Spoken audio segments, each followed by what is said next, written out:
사람이 사는 곳에는 반드시 위기가 있습니다. 나라의 위기도 있고 개인적인 위기도 있습니다. 경제적인 위기도 있고 전쟁의 위기도 있고 가족 간의 관계의 위기도 있고 천재지변의 위기도 있습니다. 그리고 사람이 누구든 간에 그 위기를 맞이하게 되면 자기가 할 수 있는 모든 걸 동원해서 그 위기를 이기려고 애를 씁니다. 그렇기 때문에 인생은 도전과 응전이라고 말합니다. 환경에 따라서 어떻게 싸우는가, 거기에 승패가 달려있다고 말합니다. 그런 위기를 당하게 되면 제가 분명히 뭔가는 결단을 내려야만 됩니다. 근데 그 결단에 따라서 내 삶의 앞으로가 완전히 달라질 수 있습니다. 아주 오래전에 한국에 대우냉장고 상고, 선저 문구가 이런 거 있습니다. 순간의 선택이 10년을 좌우한다고 했습니다. 그 당시에 10년도 굉장히 큰 거였습니다. 그래서 지금 어떻습니까? 순간의 선택이 평생을 좌우한다고 말합니다. 바꿔 얘기하면 그 순간의 선택으로 인해서 내 인생이 성공할 수도 있고 아니면 완전히 망할 수도 있다는 겁니다. 오늘과 같이 경제적으로 어려운 시대를 지내면서는 더 많은 위기가 온다고 생각합니다. 개인적인 위기도 있고 가정의 위기도 있고 어떤 사업의 위기도 있습니다. 모든 것이 불안합니다. 여러분 사시면서 한 번도 위기를 당한 적이 없습니까? 여러분 만약에 당하셨다면 그 위기를 어떻게 어떤 방법으로 이겨내셨습니까? 기준이 뭡니까? 그런 것이 없기를 바라지만 분명히 앞으로 주님께서도 온다고, 그런 위기가 온다고 말하고 있습니다. 역사를 들어봐더라도 위기가 없는 시대는 없었습니다. 그럼 지금도 저희는 위기의 시대에, 상실한 시대에 살고 있습니다. 우리가 믿는 하나님 그리고 아버지는 그 위기에 대해서 관심을 가지고 계십니다. 그 특히 구별된 자녀들이 그 위기 속에서 어떻게 반응하는가를 보시고 우리를 통해서 교훈을 주시기 원하시고 다시 일어나기를 원하십니다. 감사하죠. 믿음의 사람들이 가장 먼저 기억해야 될 것은 눈앞에 보이는 경제적인 위기, 사회적인 위기, 그런 거기보다도 눈에 보이지 않는 영적인 위기, 하나님께로부터 멀어지는 영적인 위기를 심각하게 생각할 수 있어야만 됩니다. 그럼 건강을 잃어버리면 다 잃어버린다고 말하지만 그렇지 않습니다. 신앙을 잃어버리는 걸 말로 정말로 다 잃어버리는 것입니다. 눈앞에 보이는 것 때문에 현실적으로 안주하다 보면 이 영적인 위기를 깨닫지 못합니다. 하나님의 경고함도 하나님의 부르심도 깨닫지 못하고 그냥 내 길로 세상 길로 따라가는 게 급급하다는 것입니다. 우리는 이미 팬데믹 기간을 통해서 이 전염병의 위기를 한번 겪었습니다. 뭐 저희뿐만 아니고 전 세계가 다 겪었습니다. 얼마나 많은 사람들이 죽었는지 모릅니다. 근데 놀랍게도 성경에 보시면 마지막 때가 되면 이 전염병에 대한 위험도 있다고 말씀하고 있다는 겁니다. 그러니까 우리가 깨어있어서 준비하는 삶이 맞아야 되는 것이죠. 그렇지 않다면 더 큰 위기를 당하고 가장 중요한 것은 그런 위기 때에 우리의 구원도 잃어버릴 수 있다는 겁니다. 마지막 때 요한계시록 같은 데 보시면 하나님과 예수 그리스도를 대적하는 무리들과 마지막 전쟁이 있다고 말합니다. 그것이 아마겟돈 전쟁이든 아니면 곡과 마구의 전쟁이든 상관없이 어쨌거나 마지막 때가 되면 그 최후 결전이 있고 그리고 나면 주님께 다시 오셔서 세상을 심판하시고 모든 것을 하나님 뜻 가운데 하나님 통치 가운데 세우는 새 하늘과 새 땅, 새 예루살렘은 이 땅에서 이루어지게 됩니다. 그 시와 때는 아무도 모르게 주님께서 저희가 깨어있으라고 말씀하시죠. 근데 우리는 생각합니다. 아직도 멀었지 라고 느긋하게 생각할 때가 참 많습니다. 하나님께서 한번 흔들면 좀 정신 차립니다. 그죠? 그 흔들어 주시는 것도 감사하죠. 정신 차리라는 겁니다. 그래서 위기라는 한자를 보시면 두 단어가 같이 들어있습니다. 위험이라는 위자가 있고 기회가 되는 기자가 같이 있습니다. 위기가 기회가 될 수 있다는 겁니다. 인생에 성공한 사람들은 그런 위기를 승리로 바꾼 사람들이죠. 그렇죠? 기회로 삼은 사람들이란 겁니다. 70년대부터 많이 아주 유행했던 복음성가 가운데 이런 가사가 있습니다. 주님여 이 손을 꼭 잡고 가소서. 약하고 피곤한 이 몸을 폭풍 후 흑암 속 해치사 빛으로 손잡고 날 인도하소서. 이 복음성가는 1997년도 12월 달에 한국에서 IMF가 터졌을 때 가장 많이 불러졌던, 그리고 강대상에서 보면 많은 특히 가장들이 눈물 흘리며 불렀던 찬양이라고 합니다. IMF가 터지기 전까지는 당당하게 가족의 모든 것을 책임졌던 그 아버지들, IMF가 터지니까 쫓겨나다시피 명태든 쫓겨나든 쫓겨나서 이제 어디 갈 곳이 없는 겁니다. 자존심이 상한 것이죠. 그래서 그때 평상시에 힘이 있던 아버지들이 불이 죽고 기가 죽었어. 자살한 분도 꽤 많습니다. 저도 그때 한국에 나갔을 때 보면 한강, 강변, 그리고 공원 같은데 등을 돌리고 양복을 입은 채로 힘없이 앉아있는 아버지들을 많이 봤습니다. 집에서 나올 때는 회사 가는 것처럼 합니다. 그죠? 근데 갈 데가 없는 거죠. 근데 그것을 말을 못합니다.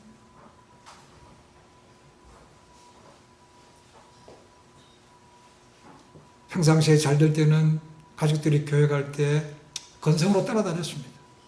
아니면 가족들을 교회에 데려다 주고 자기는 딴 데로 갔다가 끝날 때 되면 오는 그런 아버지였지만 이제 그런 어려움을 당하고 나니까 주님 앞으로 돌아왔다는 겁니다.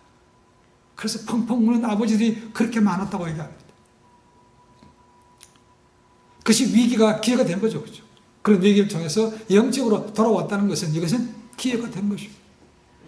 예, 우리에게도 그런 때가 온다는 것이죠. 그러니까 오늘 말씀 이제 볼 때 다니엘서를 볼 텐데 하나님께서 위기를 주시는 것과 또 위기지 반드시 거기에 이유가 있는 것을 우리에게 알려주고 있습니다. 다니엘서 사자굴 기억납니다. 그렇죠? 그리고 골리앗과 싸웠던 다윗과 함께 가장 많이 주일학교에서 알려진 그런 얘기입니다. 그런 인물입니다. 그러다 보니까 어른 예배에서는 오히려 상대적으로 설교 주제로 택하는 경우가 많이 없었습니다. 근데 최근에 와서 이제 정말 말세에 대한 것들이 나오면서 요한계시록과 함께 맞물려 있는 다니엘서를 많이 강의하는 것을 보게 됩니다.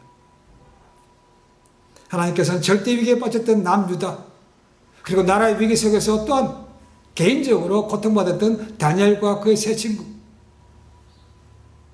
하나냐와 미사엘과 아사랴를 통해서 우리에게 교훈을 말씀을 주고 있습니다.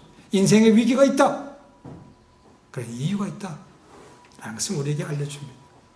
자, 우선 다니엘서의 몇 가지 특징을 알아봅니다. 다니엘서는 첫 번째로 그것이 시가서에 속해져 있다는 겁니다. 우리말 성경에는 다니엘서가 예언서에 들어있습니다. 프로페시에 들어있습니다. 그렇죠? 그러니까 히브리어 책에 보면 율법서, 그 다음에 예언서, 그리고 성문서가 있는데 거기에 속해져 있습니다. 그러니까 우리는 다니엘을 물론 선자로 보기도 했고 예수님께서 다니엘을 선자로 부르셨지만 히브리어 원문을 보면 지혜 문학에 들어간다고 되어 있습니다. 잠언이나 시편과 같은 지혜서로 본다는 것이죠. 그것이 다릅니다. 두 번째로는 다니엘서에는 구약의 다른 것과 달리 히브리 말로만 쓰여 있지 않습니다. 2장 4절 하반절부터 7장 28절까지는 아람 말로 되어 있습니다. 아람 말은 그 당시에 팔레스타인의 공용어입니다. 왜 히브리 말로 쓰여 있고 왜 또 아브라함 말로 쓰여 있습니까? 이유가 뭡니까? 이유는 내용 때문에 그렇습니다. 히브리 말로 쓰여진 것은 이스라엘 백성들을 위해서 쓰여진 것이고 아람 말로 쓰여진 것은 그 당시에 이스라엘이 아닌 이방인들이 알아들으라고 쓴 그렇기 때문에 아람어로 써졌다는 것입니다. 세 번째로 이 다니엘서는 묵시 문학으로 꼽힙니다. 이 묵시라는 것은 아포칼립스, 계시, 개봉, 나타냄을 의미합니다. unveil, 벗겨내다는 것입니다. 묵시 문학이 그런 것이죠. 성경은 우리가 말하죠. 모든 것은 하나님의 계시로 말미암았다고 되어 있습니다. 그러나 특별하게 이 미래에 대한 것을 주시기 때문에 우리가 흔히들 묵시문학 하면 예언, 앞으로 될 일만 된다고 기억합니다. 틀리지는 않습니다. 이 묵시문학의 특징은 하나님께서 주신 환상을 그 저자가 직접 본 대로 기록했다는 것입니다. 그리고 많은 상징적인 동물일 수도 있고 기호일 수도 있고 숫자일 수 있는 그런 것을 표현하고 있습니다. 주로 이스라엘에 관한 미래에 관한 것도 있지만 거기에 대해서 넘어 있는 것도 있습니다. 구약에 보시면 이 다니엘서 외에도 에스겔서라든가 스가랴서에 보면 환상을 보았다라는 것이 나옵니다. 그 환상이라는 것이 여기서 말하는 묵시와 같다고 생각하시면 돼요. 그러면 예언서와 묵시문학의 차이는 뭡니까? 라는 거죠. 구별하기가 쉽지 않습니다. 둘 다 미래에 관한 것을 적은 게 똑같다고 볼 수 있지만 그 정확히 좀 얘기하면 그 범위가 다르다고 볼 수 있습니다. 예언서는 이 땅에서 국한된 것으로 볼 수 있고 반대로 묵시문학에는 이 땅에서 벗어나서 저 세상에 관한 것까지도 언급하고 있다는 것입니다. 그래서 어떻게 보면 묵시는 예언서까지 같이 포함하는 더 넓은 의미라고 볼 수 있습니다. 이 묵시라는 것은 엄청난 박해 가운데 있는 하나님의 택함 받은 백성들이 굳센 믿음으로 어려움을 이겨낼 수 있도록 이 세상 역사 넘어서 저 세상까지도 볼 수 있도록 만들어 주십니다. 그래서 사실 쉽지가 않습니다. 저 세상 넘어까지 간다. 미래도 알기 어려운 건데, 그렇죠? 미래 이 땅에 넘어서 하늘에까지 보여주는 것일까? 그게 얼마나 해석하기 어렵겠습니까? 그래서 많은 이기 때문에 이단들이 생기는 거죠. 내가 직접 환상을 받고 내가 만났고 직통계시를 받았다 하는 것 때문에 문제가 생기는 것입니다. 내생물이라든지 십자가에 나오는 하늘에서 벌어지는 그런 싸움이라든지 이런 것들을 어떻게 해석할 수 있습니까? 참 쉽지 않은 것입니다. 그러게 묵시는 뭐라면 나중에 베드로가 얘기하지만 함부로 예언을 해석할 것은 아니라는 것입니다. 정말로 겸손하게 성령의 뜻을 구해서 해야 되는데 오늘날은 너무나 그렇지 않은 것을 봅니다. 많은 이단들이 자기의 유익을 위해서 마음대로 얘기하죠. 사람들 하여금 혼미하게 하는 것들이 너무 많습니다. 어느 정도 근거는 가지고 있지만 지나가 봐야 알 수 있는 것인데 마치 그것만이 옳고 딴 건 다 틀린 것처럼 하기 때문에 거기에 혹해서 넘어가는 사람들이 생각보다 굉장히 많습니다. 자, 그러면 다니엘서의 주제는 뭔가? 사람마다 다를 수 있지만 가장 큰 주제는 하나님의 통치와 주권입니다. 역사가 그분 손 안에 있다는 겁니다. 강대국들이 지나가는 것처럼 보이지만 인도하는 것처럼 보이지만 실상은 그 모든 것들이 다 하나님의 손에 움직이는 것에 불과하다는 것입니다. 하나님만이 모든 것을 아시고 주관하신다는 겁니다. 이 땅의 모든 권세는 성경의 말씀대로 하나님께로부터 주어졌다고 말합니다. 그래서 다니엘서에서 보겠지만 하나님께서 주셨기 때문에 그분이 가져가시는 것도 저희가 봅니다. 오직 하나님의 나라만 영원히 하시는 것이죠. 이 땅에 사는 동안 잠시 흥행처럼 보이지만 어떤 기간 동안만 주어졌다가 끝나고 나면 하나님께서 거둡니다. 그래서 역사적으로 왔다가 망한 나라들이 수도 없이 많습니다. 그러나 오직 하나님의 나라는 영원하는 것을 다니엘을 통해서 우리에게 보여주고 있습니다. 하나님 나라가 승리할 것이고 하나님 나라가 영원할 것이기 때문에 너는 하나님 나라에 소망을 두고 살아라 하는 것이 다니엘서의 또 다른 뒤에 있는 의미라고 주제라고 보시면 되겠습니다. 자, 그러면 다니엘서가 쓰여질 때 역사적인 배경은 무엇인가라는 것입니다. 오늘 1절 말씀 보시면 우리가 얘기하고 있습니다. 그렇죠? 유다 왕 여호야김의 다스린 지 3년째라고 말하고 있습니다. 이때가 언제인가?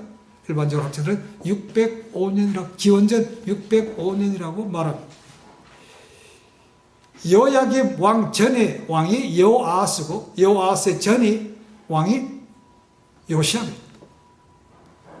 요시아는 남유다에서 히스기야와 함께 가장 하나님 보시기에 합당했던, 그리고 영적인 부흥을 일으켰던 왕입니다. 8살의 왕위에 올라서 이스라엘 다시 한번 남유다를 부흥하게 만들었던 그런 분. 역대하 34장을 읽어보시면 이 요시아 왕이 8살의 왕위에 올라서 개혁을 이룹니다. 그렇게 많았던 산당들을 다 없애버렸습니다. 그리고 율법에 따라서 여호와의 절기들을 지키기 시작했습니다. 심지어 가짜 선지자들을 죽었지만 그들의 뼈를 단위해서 불살라드렸던 아주 단호했던 왕이었습니다. 그런 다음 하나님은 그 요시아 왕은 하나님께 성전에 드린 돈을 갖다가 그 가운데 일부를 해서 성전을 보수하기 시작했습니다. 그런 일을 하는 도중에 그 모든 일을 책임졌던 제사장 hil기야가 놀랍게도 율법책을 발견하게 됩니다. 당연히 왕에 보고합니다. 왕이 그것을 읽습니다. 읽어보니까 지금 남유다가 왜 이렇게 됐는가, 이 일을 발견했습니다. 그 이유가 뭔가, 그 하나님의 말씀대로 율법책대로 행하지 않았기 때문에 우리가 이런 일을 당했다는 것을 깨달았습니다.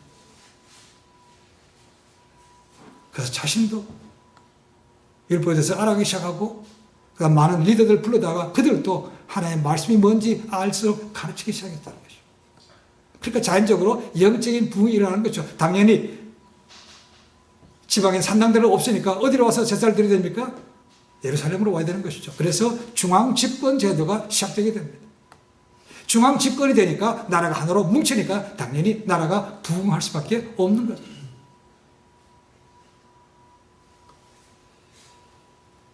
이 율법책을 발견하고 읽는 즉시 왕은 극도의 회개의 표신, 자기 옷을 찢습니다. 하나님, 우리가 율법책에 쓰인 대로 하지 못해서 이런 위기가 왔습니다. 탄식하면서 나라를 영적으로 다시 깨우치기 시작했다는 것입니다. 남유다는 영적인 개혁을 통해서 점점 채워져 가지만 주변 정세는 사실 그렇지 않습니다. 구약에 보시면 팔레스타인 중심으로, 예루살렘 중심으로, 이스라엘 중심으로 주변에 큰 나라들이 무지무지 많습니다. 남쪽에는 뭐가 있죠? 애굽이 있습니다. 그 바로 위에는 아수르가 있습니다. 아수르 옆에는 바벨론이 있고, 바벨론 옆에는 다시 페르시아가 있습니다. 거기서 동쪽으로 나가면 헬라, 그리스라는 나라가 있습니다. 이 팔레스타인 지방을 중심으로 주변에 강대국들이 그렇게 많았다는 것입니다. 이 남유다가 다시 강세기 시작할 때 북쪽에 있었던 아수르는 망하기 시작합니다. 아수르를 이끌었던 아수바니발이라는 왕이 있는데 그 왕이 죽음을 통해서 아수르가 급속하게 패망의 길로, 쇠퇴의 길로 접어듭니다. 그걸 이웃나라가 모르겠습니까? 알죠. 그러니까 이웃나라에 있던 바벨론이 아수르를 쳐들어옵니다. 그래서 612년에 니느웨가 망함을 통해서 아수르는 역사 속에서 사라졌습니다. 그렇다고 해서 나라가 완전히 없어졌지만 모두가 다 없어진 것은 끝난 것은 아니었습니다. 거기 여전히 패잔병들이 남아있어서 조금씩이나 간헐적으로 바벨론에 대항하고 있었습니다. 이런 소식이 남쪽에 있던 애굽에게 전해집니다. 그래서 애굽은 그들을 도와준다는 명목으로 이제 북진 정책을 시작합니다. 애굽에서부터 북진 정책으로 올라가다 보면 반드시 지나간 땅이 있죠. 그죠? 가나안 땅을 통과해야만 됩니다. 이 북진 정책을 일으켰던 애굽의 왕이 니고입니다. 성경 우리말로는 느고라고 되어 있습니다. 바로 느고라고 합니다. 영어로는 네코라고 되어 있습니다. 느고가 올라옵니다. 그 올라오는 북진 정책하는 느고를 막아선 사람이 있습니다. 그 사람이 누구겠습니까? 남유대의 요시아. 요시아가 올라가지 못하게 막았다는 겁니다. 나중에 시가서 읽어보십시오. 역대하 35장에 보시면 이 느고가 이렇게 얘기합니다. 야, 우리가 이렇게 올라가는 것은 너하고 아무 상관이 없다. 하나님의 뜻이니까 막지 마라고 했다는 겁니다. 하나님을 빙자해서 올라가는 것을 갖다가 하나님의 뜻이니까 막지 말라고 했다는 겁니다. 근데 요시아는 듣지 않습니다. 그래서 싸움이 붙었습니다. 무깃도에서 붙었습니다. 무깃도. 결국은 저기서 화살에 맞아서 요시아가 죽습니다. 그 요시아의 죽음을 보면서 많은 생각을 합니다. 8차례 왕위에 올랐습니다. 그리고 18년 동안 통치했습니다. 합치면 26살입니다. 그렇게 젊은 왕인데 하나님은 어찌 데리고 가십니까? 아직도 개혁하고 아직도 부할 것이 많은데 어찌 그렇게 빨리 데려가십니까? 라는 겁니다.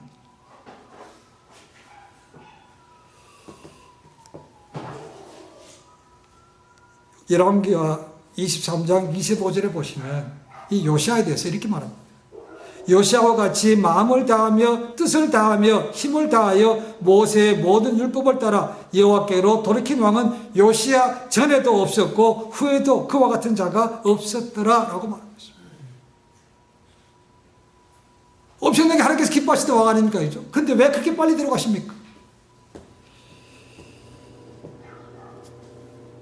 열왕기하 23장 26절을 보시면 이유를 이렇게 말합니다. 므낫세 때문에 그렇다고 합니다. 므낫세. 북이스라엘의 가장 영적으로 암흑했던 시대는 아하방 때입니다.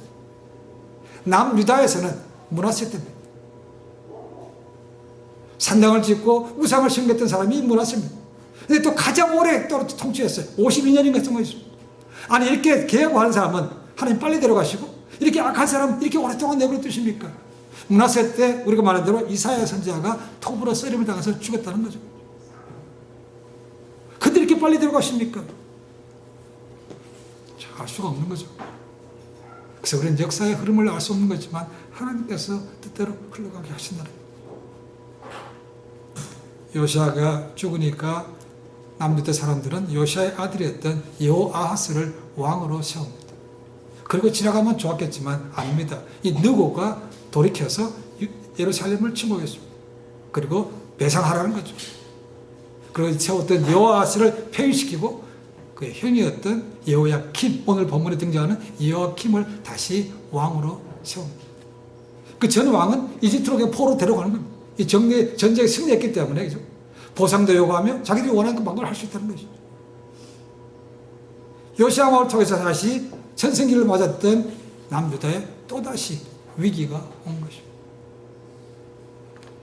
그리고 나서는 다시 느고는 애굽 군대를 이끌고 남아있는 아수리의 패장군들과 함께 바벨론과 한판 붙습니다. 그 장소가 어딘가? 갈그미스라는 데입니다. 갈그미스. 유브라데 대강 남쪽에 있는 위치한 곳입니다. 거기서 한판 붙습니다. 그 주변에 팔레스타인 지방의 모든 패권을 두고 두 강대국이 붙었습니다. 결과는 바벨론이 이겼습니다.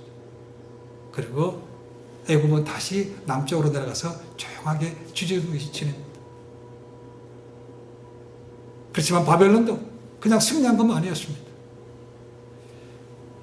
그 당시에 그 바벨론을 막강한 나라를 만들었던 나보폴라살 왕이 이 전쟁에서 죽습니다. 그러니까 바벨론은 그 아들 왕을 세웠는데 그 왕이 누군가? 다니엘서에 자주 등장하는 느부갓네살입니다. 느부갓네살이 왕위를 쥐자마자 다시 예루살렘으로 오늘 침공했다고 되어 있습니다. 에워쌌다는 것은 침공해서 그것을 둘러쌌다는 것입니다. 나가지도 못하고 들어오지 못하게 막았다는 것. 그것이 오늘 다니엘서에 들어가는 배경입니다. 느부갓네살이 예루살렘을 치면서 두 가지를 했다고 말하고 있습니다. 그죠? 하나는 왕을 잡아갔다는 겁니다. 여호야킴을 잡아갔다는 거죠. 바벨론으로 잡아가는 것입니다. 또 하나는 뭡니까? 성전 기구의 얼마를 그의 손에 붙였다고 말하고 있습니다. 성전 기구의 얼마라는 것은 요즘 얘기하면 예배 때 드리는 그들이 제사 드릴 때 쓰는 금잔이라든가 이런 것들을 얼마간 가져갔다는 겁니다. 그게 뭐 중요합니까? 그죠? 제사에 쓰는데 그게 기구들이 그렇게 중요합니까? 근데 왜 가져갔을까? 왕을 잡아갔으면 되는 거 아닙니까? 그죠? 근데 그걸 왜 가져갔을까? 그 이유가 있습니다. 뭐냐면 고대 근동의 전쟁은 물론 사람이 싸우긴 하지만 동시에 그 나라가 섬겼던 신들의 싸움이라고 보는 거죠. 그래서 그 전쟁에서 이기고 나면 반드시 그 다른 진나라의 신상을 가져갔습니다. 우리 구약에 보시면 블레셋이 싸움할 때, 이스라엘 싸움할 때, 그죠? 이겼습니다. 그러고 뭘 가져갔습니까? 법궤를 가져갔습니다. 법궤. 왜냐하면 이스라엘은 신상이 없습니다. 하나님 뭐든지 세우지 말라고 했기 때문에, 신상이 없기 때문에 하나님의 임재의 상징으로 말하는 법궤를 가져간 것이죠. 그래서 가져가서 그들의 신전, 다곤 신전에 두었다고 말합니다. 똑같은 것입니다. 느부갓네살은 당연히 이 유다에 신상이 없습니다. 그러니까 하나님께 제사 드리는 그 가운데 중요한 것을 일부를 갖다가 그가 가져가서 자기 성전, 신할 땅에 있는 자기 성전에 두었더라고 말하고 있는 것입니다. 이것이 오늘 1절에서 말하고 있는 우리에게 다니엘서의 서론입니다. 그런데 제일 중요한 것이 있습니다. 뭐냐면 누가 이렇게 했냐는 것입니다. 오늘 본문이 분명히 말씀하고 있죠. 그렇죠? 주께서 허락하셨다는 겁니다. 하나님께서 허락하셨대요. 하나님의 택한 백성들 왕이 붙잡혀가고 성전에 쓰는 기물을 갖다가 빼앗겼다는 겁니다. 여러분, 한 왕이 붙잡혀간다는 것은 그냥 개인의 수치가 아니고 온 나라의 수치입니다. 하늘 앞방 같은 그런 날, 국치죠, 국치. 국가적으로 슬픈 수치스러운 날입니다. 이런 일을 어떻게 당하게 하십니까? 왜요? 이유가 뭡니까? 주께서 허락하셨다는 겁니다. 주께서. 이유가 뭡니까? 우리는 다니엘서 말고 다른 선지서에서 찾아볼 수 있습니다. 대표적으로 예레미야 선지자를 보면 알 수 있습니다. 예레미야 선지자는 눈물의 선지자라고 말합니다. 남유다가 망해져갈 때 그 망해져가는 나라를 바라보면서 눈물을 흘리며 애통하게 외쳤던, 기도했던 선지, 거기 보면 이런 말씀들이 있습니다. 남유다 백성들은 이미 이때가 되면 북이스라엘, 자기 동족, 나눠졌던 동족이 망을 받습니다. 기원전 721년입니다. 북이스라엘은 아수르의 손에서 망합니다. 그리고 처참하게 끌려가서 잔인하게 죽는 것도 봤습니다. 그렇죠? 근데 그런 것을 보고도 돌이키지 않았다는 겁니다. 그들과 똑같은 길을 갔다는 겁니다.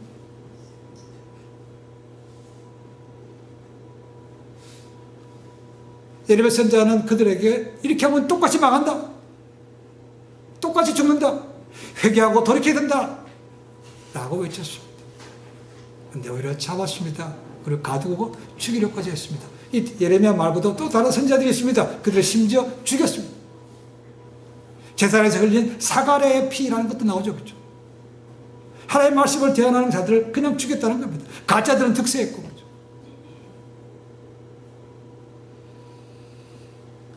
하나님께서 종들을 통해서 돌아오라고 외쳤지만 그들이 돌아오지 않았기 때문에 결국은 그들이 이런 수치를 당하도록 하나님께서 허락하셨다는 겁니다. 하나님께서 징계를 내리셨다는 겁니다. 그리고 많은 경우 하나님을 사랑의 하나님으로만 생각합니다. 뭐 해도 대충 봐주시겠지.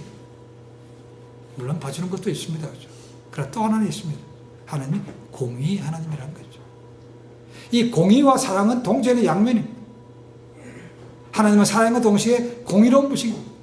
그러니까 악을 미워할 수밖에 없습니다. 아무리 택한 백성이라도, 아무리 하나님의 자녀라도 그들이 죄악 가운데 거하고 타협하면 그들을 그냥 내버려져 가지고 징계하신다는 겁니다. 택한 백성 북이스라엘 망하게 하셨습니다. 그렇죠? 그리고 남유다까지도 망하게 하셨습니다. 국치를 당하게 하신 거죠.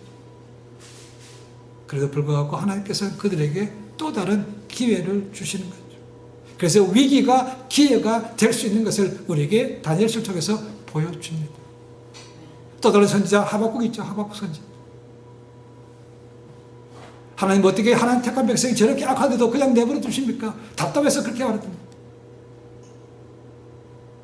하나님께서 그들을 멸하신다고 했습니다. 북방의 왕, 북방 나라 바벨을 통해서 망하게 하신다고 했습니다.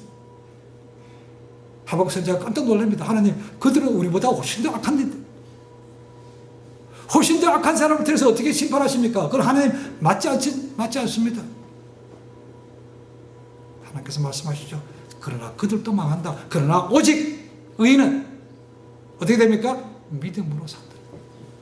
그 말씀을 주신 것이 이 배경입니다. 같이 맞물려 가고 있습니다. 하나님께서 기회를 주신다는 거죠. 싸그리 망하게 하지 않습니다. 그렇죠? 그러나 최소한도 그 그루터기는 남겨두시는 거예요. 그래서 the remnant, 이 그루터기의 신앙은 굉장히 중요합니다. 싸그리 맹세하지 않습니다. 그렇죠? 항상 거기에 씨앗은 불씨는 남겨두시는 거예요. 이제 앞으로 계속 보겠지만 다니엘과 그 친구들도 왕과 함께 잡혀갑니다. 이게 첫 번째고 두 번째, 세 번째 계속해서 디포테이션, 포로로 잡혀갑니다. 그래서 하나님께서 직접 허락하셨다는 겁니다. 에베소에 통해서 말씀을 드렸지만 예수님께서 말씀하시기를 마지막 때 내가 다시 올 때가 되면 이 땅에 전무후무한 전쟁이 기근과 홍수와 지진이 있을 거라고 말씀하셨습니다. 전염병도 있습니다. 내가 그 위기를 대비하고 있으라는 겁니다. 깨어있으라는 것이죠. 깨어서 기도하라. 주님도 말씀하셨고 사도들도 그렇게 얘기했습니다. 그것을 계속해서 경고한데도 불구하고 돌이키지 않으면 동일한 징계를 당하는 거죠. 그러니까 우리가 살면서 이 땅에서 당하는 위기를 그냥 흘려버리지 마시라는 겁니다. 정말 재수가 없어서 그럴 수도 있습니다. 그렇죠? 그럼 아닐 수도 있다는 겁니다. 그래서 그것을 영적으로 해석해 보라는 것입니다. 하나님께서 이걸 통해서 내게 뭘 주시는가를 알아볼 수 있어야 된다는 거죠. 그것이 깨어있는 것이고 그것이 위기를 기회로 바꿀 수 있는 통로가 되는 것이죠. 그래서 깨닫지 못하면 마음의 쓴뿌리와 실패와 원망밖에 남지 않습니다. 그러니 택한 백성은 주께서 하셨다는 것을 꼭 마음에 기억하셔야만 됩니다. 마지막 때를 살아가는 저희들에게도 알 수 없지만 많은 위기가 올 거라고 생각합니다.